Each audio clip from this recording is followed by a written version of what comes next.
Hark, good folk, gather ye close, for I shall tell a tale most stirring, a tale not of crowns and thrones, but of bread and cheese, of salted meat and humble pottage, of ale that warmed the soul and steadied the hand before the clash of steel. These were the victuals of the soldier, the fare that bore him through the long march and the bitter fray. In such plain morsels lay courage, and in such draughts of ale lay the will to endure. If thine heart be moved by stories of olden days, where men clad in mail did eat their fill of bread before they girded their loins for war, then tarry not. Give this tale thy ear, and let thy hand bestow alike upon it, yea, and subscribe, that thou mayst ever walk with us again through the fields and camps of the Middle Ages. In the age when castles rose against the sky and banners of lords and kings fluttered in the wind, when knights in shining harness rode forth with lance and sword, and humble archers marched with bow and bill, the question of what a man did eat before he went to war was not a matter of feasting, but of survival, of strength, and of the spirit of men bound together by need and by hunger. For war is a cruel master, and no host may long endure save it be fed with food that endureth the march, the storm, the mud, and the press of battle. Thus bread and cheese, salted flesh, gruel and porridge, and good ale became the staff of life for all who bore arms in the Middle Ages. Bread, ever the first and most faithful of companions, was the soldier's portion. It was no soft and dainty loaf such as noble ladies might set upon a gilded board. Nay, it was dark and weighty, baked of rye or barley, oats or the mingling of wheat and rye called masilin, a bread made to endure the damp of camp and the rough handling of the march. In every host, before the clash of arms, before the roll of drums or the cry of captains, the men reached for bread. It filled the belly, it steadied the hand, it could be carried far and broken into shares without quarrel. In some places, when the army tarried, ovens of clay and turf were raised, and bakers laboured by night, that at dawn the smell of warm loaves might greet the host. Where armies passed through towns, the bakehouses were seized, and the millers and bakers, compelled by law and by necessity to feed the multitude.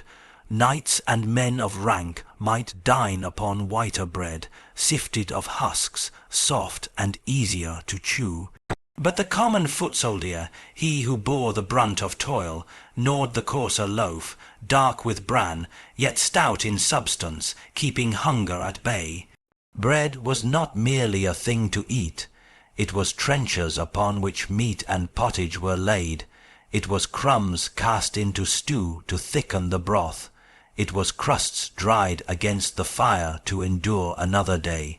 Soldiers knew the trick of scraping mould, of toasting stale slices, of dunking in ale when teeth were gone and crust was hard. Bread was ration and measure alike, for loaves might be counted and divided fair, keeping discipline in a camp where order was as precious as steel. And ever did the commanders know, if the ovens fell silent and bread failed, murmurs arose, tempers frayed, and the army itself tottered. Yet bread alone, though noble, could not suffice for the labour of war. Men must have strength of muscle and fire of spirit, and for this meat was sought.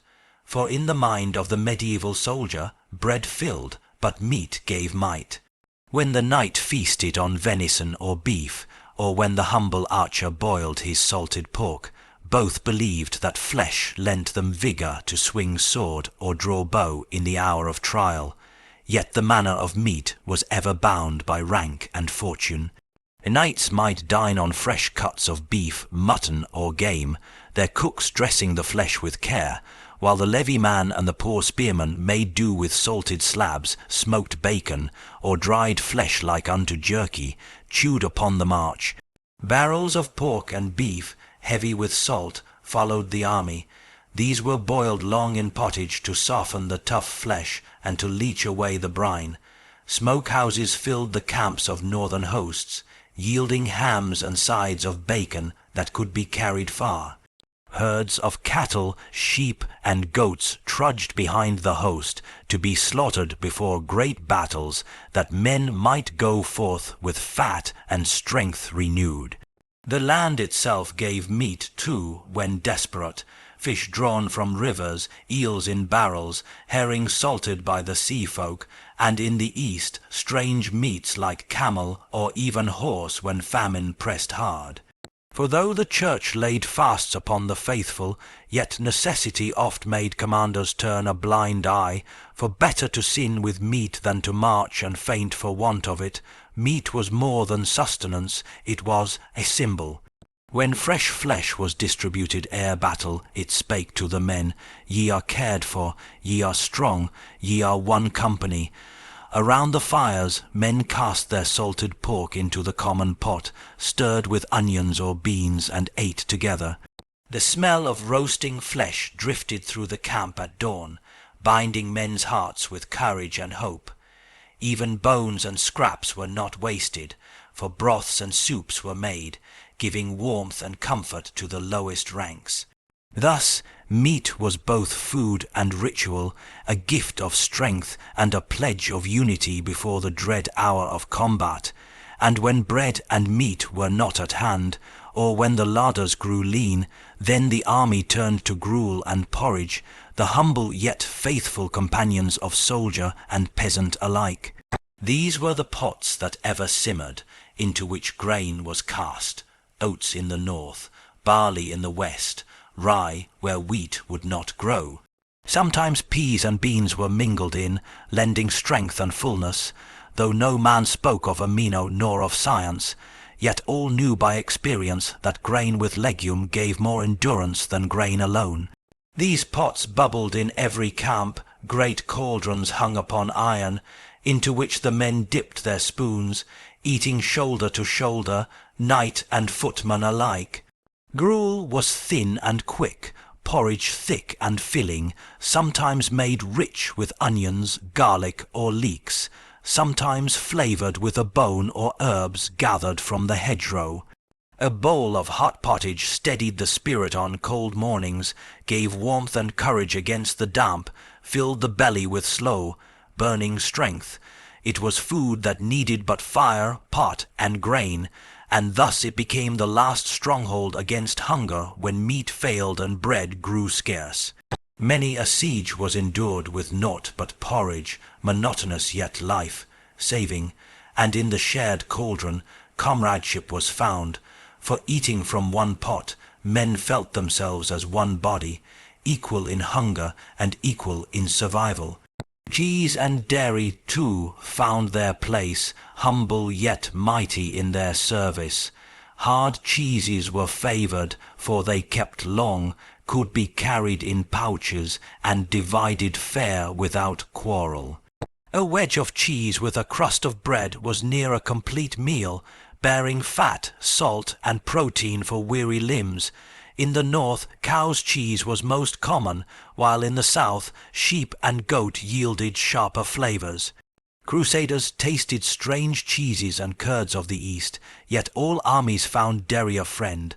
Butter, though perishable, served where cold climes prevailed, spread upon bread or melted into porridge. Buttermilk, a humble draught, gave refreshment in camp, though less upon the march. Fresh milk was rare and fleeting, yet quickly turned into curds or cheese lest it spoil. Cheese was also fair in distribution, easier to cut and share than meat, and thus soldiers prized it as a sign of care and order. Around the fire, bread and cheese was the supper of comrades, simple, egalitarian, and binding men together in their common lot. On fast days, cheese replaced flesh, allowing men to keep faith while still feeding their strength. And what of drink? For without drink no man may march nor fight. Water was oft fouled, unfit for human lips, and so ale became the soldier's drink, a daily portion as vital as bread. Brewed of malted grain, boiled and fermented, it was safer than water, a small ale. Of low strength, but enough to quench thirst and to cheer the heart. It gave quick energy, for sugars lay within, and when paired with bread and cheese, it became a balanced meal. Armies measured ale in rations as carefully as bread. Records tell of English soldiers in the 100 Years' War who received their daily share of ale, just as surely as they were given their loaves. In later years, beer brewed with hops came forth, especially in the Low Countries and in Germany, lasting longer in barrel, more fit for travel. In the south, where vineyards thrived, wine took the place of ale, but the spirit was the same. Drink was communal, shared from cups, leather jacks, or wooden mugs, fostering bonds and easing fear. The warmth of ale before a battle, the laughter it drew forth, these things steadied men's hearts.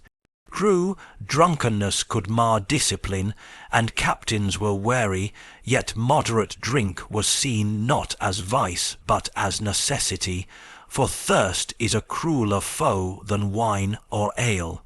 Thus did the medieval soldier prepare for war, with bread in his hand, cheese in his pouch, meat in his pot, porridge in his bowl, and ale in his cup.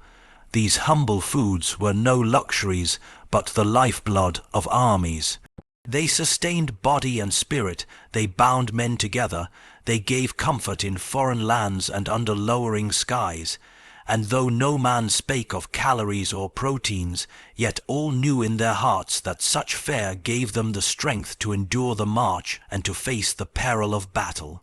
The tale of medieval soldiers' food is not merely the tale of victuals, but the tale of men who bore hunger as they bore arms, who shared crusts as they shared danger, who found courage not only in their swords, but in the humble strength of bread and ale. Yea, in such simple fare lay the endurance of armies and the fate of kingdoms, for without bread the army withers, without meat the soldier falters, without porridge hunger gnaws, without cheese rations fail. Without ale thirst overwhelms, and so it was that bread, meat, porridge, cheese, and ale became the 5 pillars upon which the soldier of the Middle Ages stood, steady and strong, before the fury of war. So, fair listener, thou hast walked with me through the campfires and the marches of old, where men of the Middle Ages girded themselves not with banquets, but with bread and cheese, with salted flesh, with steaming pottage, and with the faithful draught of ale. These were their humble shields against hunger, their comfort in the night, their strength in the day of battle.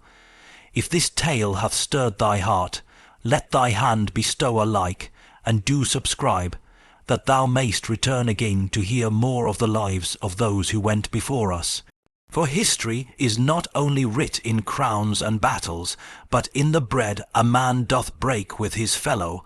Till next we meet, may thy days be nourished, and thy spirit made strong, as theirs was in the long-gone age.